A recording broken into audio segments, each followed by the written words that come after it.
One of the biggest horror reveals from the latest State of Play was Silent Hill Townfall, a new psychological horror entry that feels like a bold reinvention rather than a traditional sequel.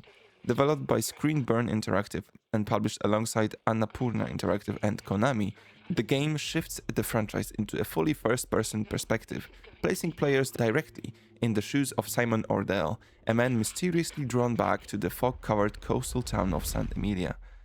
A setting that deliberately moves away from the iconic Silent Hill location while preserving the series' themes of trauma, guilt, and personal demons. The gameplay shown during the presentation emphasized tension and vulnerability over pure combat, with Simon using a handheld CRT television device to detect hidden threats and tune into disturbing signals, essentially evolving the classic Silent Hill radio into a core survival mechanic that encourages evasion and psychological awareness rather than aggressive play. The trailer also highlighted environmental puzzles, limited weapons, and a slower, more intimate style of horror that leans heavily into narrative storytelling, a design philosophy that reflects the studio's background in experimental narrative games and suggests a more indie-driven approach within a major franchise.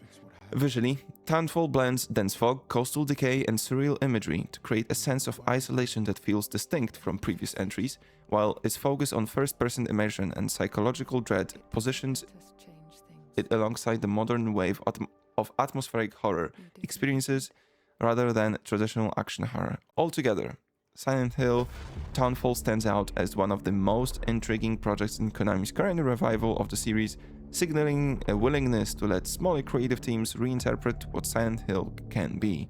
Less about blockbuster spectacle and more about intimate, unsettling storytelling that pushes the franchise into the new creative territory.